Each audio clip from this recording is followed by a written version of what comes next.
Olá, seja bem-vindo a mais um programa Agora é com Abranches aqui na tela da Band Vale. Olha, estamos caminhando para o fim de 2021, um ano difícil e sofrido para muita gente e de grandes lições para a maioria. E o que podemos guardar para sempre dessa experiência? Hoje o bate-papo é com um dos grandes nomes das técnicas de dinâmica de grupo do país. Eu converso com Canizio Maier, que está aqui comigo. Canizio Maier, diretamente de São Paulo, mas produzido no Rio Grande do Sul, nasceu no Rio Grande do Sul, é isso, né, Canizio? Bom dia para você, obrigado. Canizio é professor, é escritor, é poeta, é filósofo e mestre em teologia. E currículo bom para poder falar sobre verdades importantes aqui para nós, né? Canizio, de início, nós estamos nos despedindo de 2021. Que sentimento você tem agora, no apagar das luzes desse ano tão difícil para muita gente? Olá, Carlos, bom dia, boa tarde, boa noite. Bom estar com você na sua companhia. Agora é com Abranches, agora é com você, mãe, pai, jovem, criança. Agora é com vocês, familiares, para a gente refletir sobre esse ano. Eu diria um ano difícil, mas um ano desafiante. Um ano que provavelmente vai ficar por muito tempo aceso em nossas memórias e com grandes lições de vida para o nosso presente e para o nosso futuro.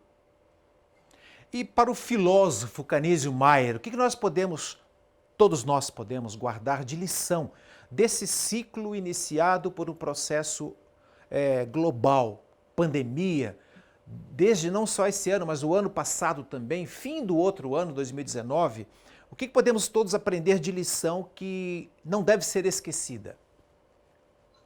Olha, eu acho que são muitas as lições que a gente pode tirar de um ano como esse, né?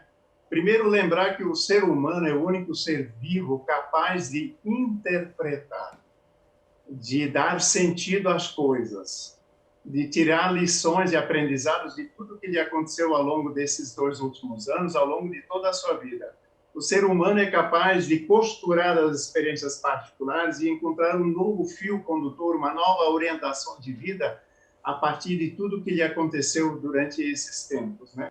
Então, são muitas as lições, eu acho que cada um que está nos assistindo tem as suas lições, os seus aprendizados, mas eu acho que esse tempo nos tornou mais humanos, nos colocou um pouquinho mais na essencialidade da vida.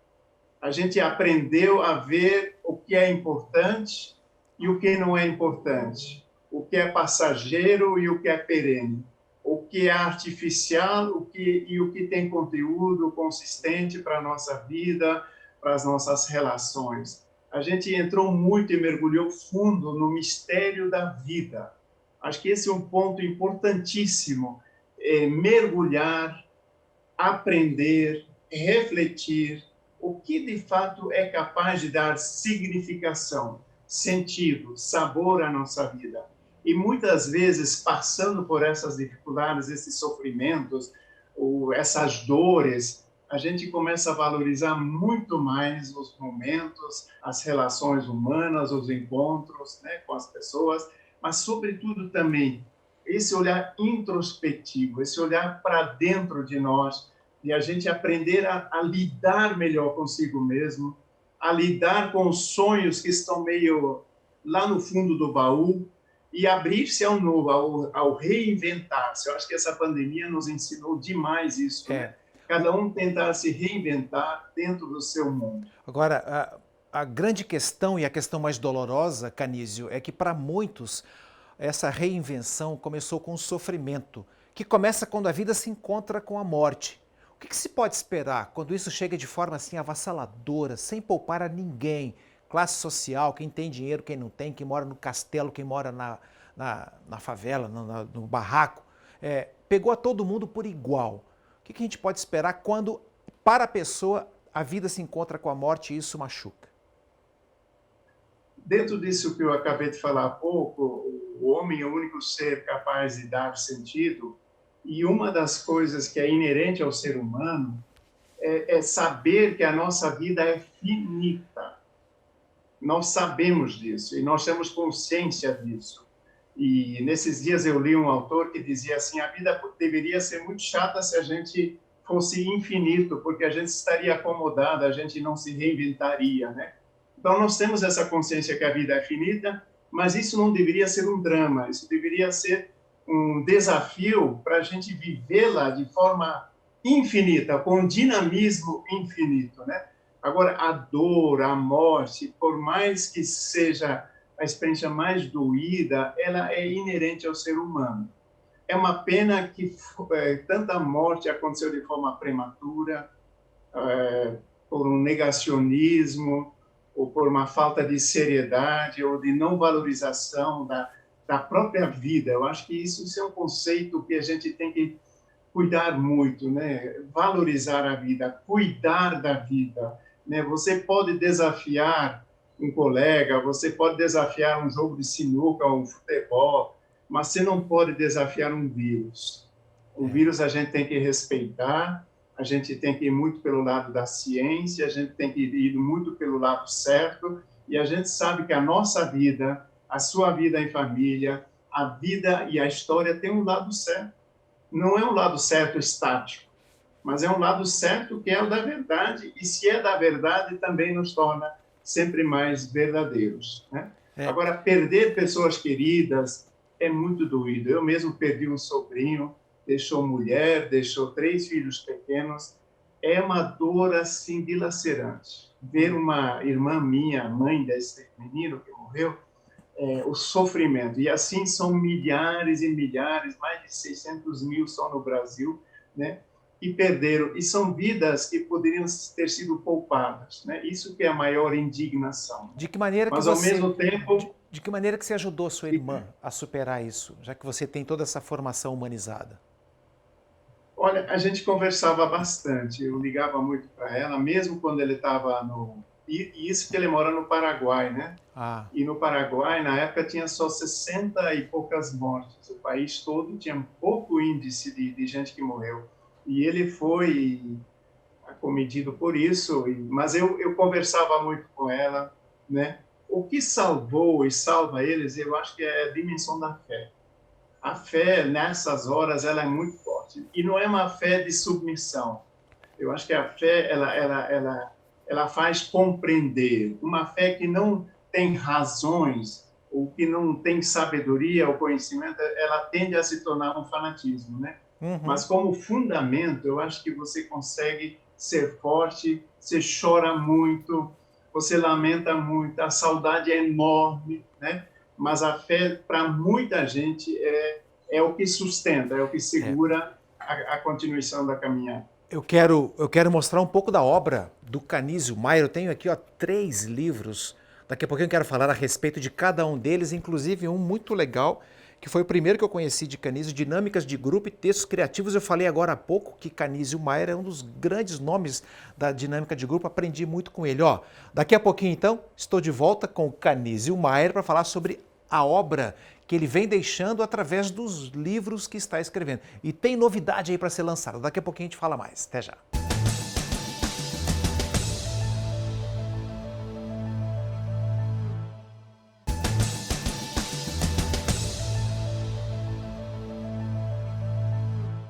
Estamos aqui de volta falando sobre o trabalho de um filósofo brilhante do Brasil. Eu falo a respeito de Canizio Maier, o homem que toma chimarrão logo de manhã. Mostra aí a cuia aí. Mostra aí, Canizio. Olha só, é um bom gaúcho mesmo, tá vendo? Um dia a gente vai bater um papo em São Paulo, eu vou levar minha cuia de tererê e você fica com a sua cuia de chimarrão, tá bom? Pra gente poder bater um papo. Canizio sempre se dedicou a essa parte dos relacionamentos humanos. Canizio, você reflete muito sobre a dinâmica dos relacionamentos humanos e isso se reflete numa dinâmica de grupo. Eu vou mostrar aqui um livro escrito por ti, tá aqui, Dinâmicas de Grupo e Textos Criativos. O que te atraiu para esse tipo de pesquisa e de trabalho, Canizio? Olha, a motivação inicial, quando eu lá no Rio Grande do Sul, numa comunidade bem do interior, a gente queria muito ajudar a humanidade, queria fazer muita diferença. E a gente sentou numa roda, era um grupo de jovens, a gente olhou um para a cara do outro, sem formação, sem saber como proceder. E aquele grupo, para mim, ficou sempre na minha cabeça. Eu disse, gente, eu vou me dedicar para auxiliar os educadores, os estudantes, os grupos de jovens, os grupos de cultura, tantos grupos profissionais que vivem pelo mundo afora, de proporcionar a eles umas técnicas, umas vivências capazes de tocar, de transformar a vida. E aí eu comecei a criar, e eu gosto muito de observar as coisas no mundo. Então, qualquer coisa que eu via, eu transformava isso em uma dinâmica. Só para ter um exemplo, por exemplo, dos jornalistas, né? Que perguntam e respondem. Putz, vou criar uma dinâmica em cima disso, que eu chamo de entrevista relâmpago, onde todos os participantes do grupo se entrevistam entre si e depois você analisa as respostas, sem conotação moral, sem nada disso. Uhum. E é interessantíssimo os conceitos subjacentes que estão nas respostas. E assim eu fui indo. Já são 18 livros de dinâmicas de grupo, várias editoras que eu lancei. É uma paixão. Eu faço isso muito, trabalho muito isso com lideranças, com professores, profissionais liberais, e eles, no fundo, é devolver ao ser humano o que é dele, é ser protagonista, é ser empreendedor, é ser sujeito da sua vida, das suas decisões, né? E as dinâmicas de grupo, elas têm essa força motriz, essa força transformadora de levar as pessoas a serem sujeitos das suas próprias vidas. Agora, há pouco eu falei que você era poeta. Você tem aí um texto curtinho, eu gosto muito de ler seus poemas, já vou dizendo aqui que eu acompanho e sigo o Canizo já há algum tempo, conforme eu falei, há muitos anos, mas depois tive a grata felicidade de fazer contato e a sua generosidade em me acolher no seu hall de amigos, caminhantes juntos, que tentam fazer perguntas interessantes para respostas inteligentes e transcendentais. Agradeço muito e por isso que eu acompanho. Eu sei que muitos dos seus trabalhos de dinâmica você leva para reuniões corporativas, treinamentos nas empresas do Brasil inteiro e até fora do Brasil. Isso é muito importante. Mas aí você pega e me faz um trabalho de colheita. Eu não sei se você for para o Guinness, talvez você seja o maior recolhedor de frases espalhadas na história do pensamento humano que tratam de aspectos importantes, valores morais, detalhes importantes para a vida e a felicidade de todo mundo. Quando é que começou essa vontade? Foi nessa época aí que você queria ajudar o mundo a ficar melhor? Então, eu sempre me baseei naquela citação, acho que é de Gandhi, que de modo suave nós podemos sacudir o mundo. E as grandes mudanças provocadas na vida da gente, na família, são aqueles gestos de ternura, mas de firmeza que um pai, uma mãe tem para com seus filhos. Esse gesto afetivo, mas profissional, de competência que o educador tem com seus estudantes. A forma respeitosa e, ao mesmo tempo, competente que um profissional tem com as pessoas com quem ele trabalha, né? E essas citações, eu tenho uma verdadeira paixão. Eu disse assim, mas tem tanta coisa linda, e eu comecei a guardar. E hoje eu tenho quase 17 mil citações. Se isso virasse um livro, seria um livro de mais de 2.000 páginas. Vou mostrar aqui citações. Me permita mostrar. O que dá sentido à sua vida, esse livro aqui tem centenas de citações que estimulam as reflexões do Canizo Maier. Eu vou mostrar um outro Canizo, me permita aqui, ó. Poéticas de Varanda. Poéticas de Varanda. Fala um número aí qualquer, que eu vou abrir na página aqui e vou achar uma frase que você separou. Diga aí um número qualquer. 350. Opa, vamos ver aqui. Enquanto você procura, né, eu sempre tive essa paixão pelo lado poético. Eu acho que o Celso Antunes, que é um escritor de mais de 130 livros, é um educador, e ele fez a apresentação nos meus livros. Ele dizia assim, as famílias, os educadores, nós precisamos de mais poesia e de mais lirismo na vida, sabe? Nós precisamos de menos conteúdos e menos disciplina, porque o que de fato fica, basta olhar para a sua vida retrospectivamente, o que mais marcou a tua infância, os teus tempos de escola, foram provavelmente esses momentos de poesia, desses momentos de paixão do educador, da educadora, aquele momento envolvente, aquele esporte coletivo onde você aprendeu a partilhar, a compartilhar a bola, a compartilhar o mesmo espaço físico, a ler uma poesia em sala de aula. Isso faz toda a diferença. Tudo que você está falando aí, Canésio, é respaldado pela frase que você separou do Ralph Waldo Emerson, um filósofo americano muitíssimo interessante, lá do século XIX, que tentou fazer um trabalho belíssimo entre a junção do pensamento cristão com o pensamento do Extremo Oriente. Ele diz assim, frase citada por ti, a única maneira de ter amigos é ser amigo. O que você acha disso? Exatamente. Poéticas de Varanda, seu livro. Que nem o provérbio chinês também. O mais importante que ter muitos amigos é ser amigo de muitos, né? A gente pode ter muitos amigos, mas a verdadeira amizade, ela supõe a tua entrega, a tua generosidade. E tem um escritor francês, de La Boétie, ele diz, nós temos poucos amigos, é verdade, mas uma das causas que a gente tem poucos amigos é que não existe amizade sem ética.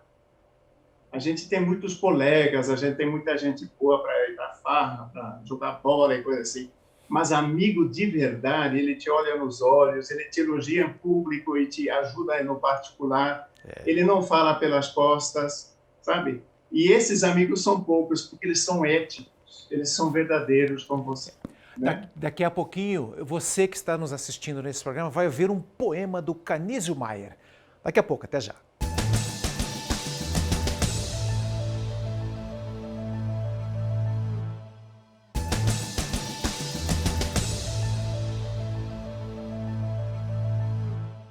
Estou aqui para trazer um poema agora para iluminar o seu dia. Canizio Maier é o meu interlocutor de hoje, meu parceiro de hoje nessa conversa nobre. Obrigado, Canizio, pela sua presença aqui.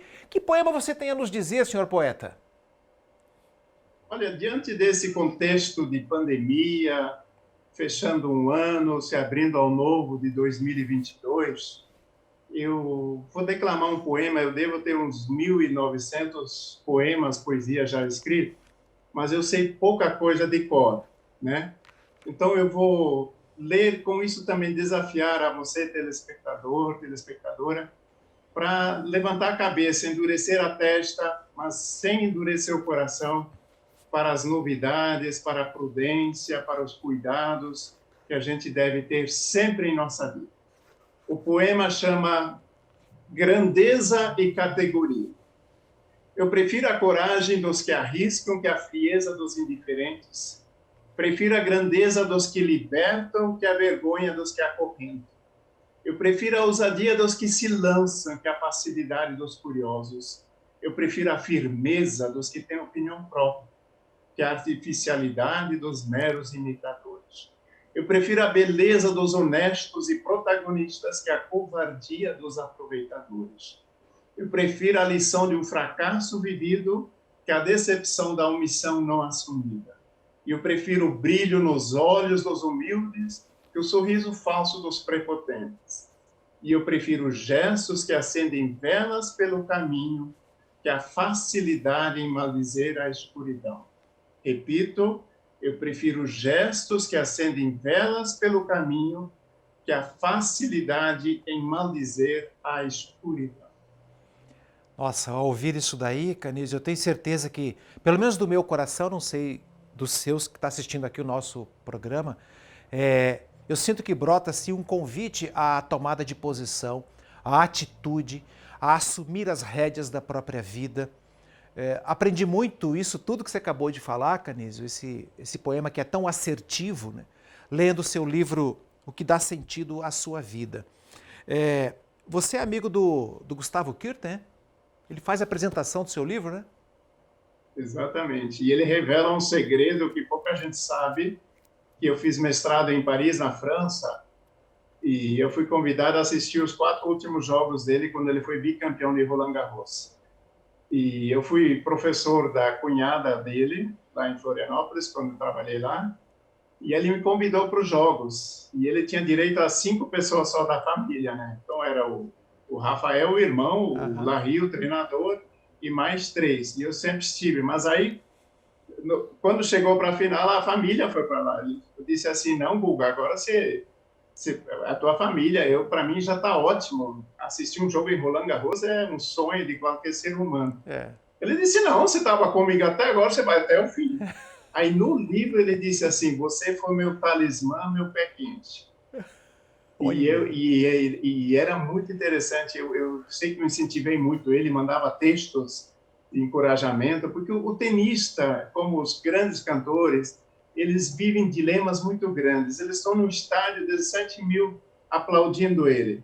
Meia hora depois, ele está na pior solidão no hotel, sabe? E o Guga sempre foi um cara assim que viajava muito na internet e tinha a sua violinha, então ele tocava e se encorajava nisso, sabia se ocupar, essa coisa da terapia ocupacional que é tão importante. E né? você colocava a frase certa para ele. Como? E você colocava a frase certa para ele, né? Estimulante. Sim, sim. E a gente conversava muito, e sou muito amigo da família, da mãe dele, da dona Alice, então criou-se uma amizade muito legal. Legal. Né? E ele fez a apresentação do livro, exatamente, ele disse, Guga, você toparia? Ele disse, mas é claro que eu topo. Oh. Aí na hora ele foi lá e fez e ficou muito legal. Né? Que bacana. Eu vou até citar uma frase aqui do seu livro que eu me recordo, não vou ler aqui, mas eu me recordo que você fala uma frase, um ditado persa que diz que o homem encontrou-se com Deus no deserto e ele lhe falou de dois males do ser humano, que é a pressa ante o tempo e a lentidão diante da oportunidade. E aí, Canizio, o que você fala a respeito disso? Eu acho que a pandemia nos colocou um pouco nos limites e nas possibilidades, né? Quer dizer, de a gente ter prioridades, a gente ter prioridade na vida.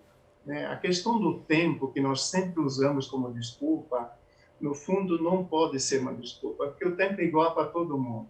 O tempo é uma questão de escolha e de prioridade. Sabe? A gente sabe disso e a gente precisa levar isso muito a sério, porque não precisamos esperar ter um problema de saúde para a gente ter tempo para ficar 14 dias no hospital, né? Então, a gente, no fundo, a nossa vida toda, o diferencial da vida são o tipo de escolhas que a gente faz, sabe? É o olhar que a gente tem. E as oportunidades são muitas. Todos os dias nós estamos diante de uma oportunidade, nem que seja uma coisa pequena, nem que seja um jeito de olhar para a pessoa que está do nosso lado, né? E seja aquela questão da empatia, cuja lei de platina, que eu acho linda, e para mim ela deveria ser mais universal que a lei de ouro, que diz, faça ao outro o que você gostaria que fizesse a você, mas a lei de platina diz assim, faça ao outro o que o outro gostaria que você fizesse a ele. Então, quando você tem na sua casa uma criança que está meio cabisbaixa, ou tem uma pessoa com mais idade que está meio deprê, coloque-se na pele. Vista a pele dessa pessoa, coloque-se na sandália dessa pessoa, do histórico dessa pessoa, e aí sim você vai sentir o que é melhor para dizer ou que tipo de presença eu vou ser junto com essas pessoas, né? Então, eu acho muito interessante. E isso são as oportunidades. As oportunidades não são viajar para a Austrália, para o Canadá ou para a França. As oportunidades é fazer grandemente o pequeno. Prestar atenção aos detalhes e fazê-las com uma generosidade, que é isso que marca. Canizio, para encerrar o nosso programa, já estamos faltando um pouquinho tempo aqui, que recado que você gostaria de deixar a quem nos assiste nessa véspera de Natal? Olha, eu deixo um grande abraço, te agradeço demais, né, o convite, mais uma vez, de poder ter um papo. E eu posso deixar o recado de Fernando Sabino, que eu acho que ele resume bem, antecipadamente, bem antes da pandemia, sobre o que a vida nos ensina. E ele diz assim, de tudo que se faz na vida ficam 3 coisas. A certeza que sempre estamos iniciando, a certeza de que é preciso continuar e a certeza de que podemos ser interrompidos antes de terminar a realidade muitas pessoas sentiram durante essa pandemia. Mas ele vai mais longe, ele diz assim, fazer da interrupção caminho novo, não lamentação, nem acusação, nem mágoa, nem ressentimento. Fazer da queda um passo de dança, do medo escada, solte um pé. Quando você quiser subir ou descer uma escada, solte um pé, de repente você solta o outro e de repente você está em movimento. Fazer do sonho ponte, da procura encontro e assim terá valido a pena existir. Esse é o meu recado, o meu abraço, boas festas de final de ano e que a gente entra com muita coragem.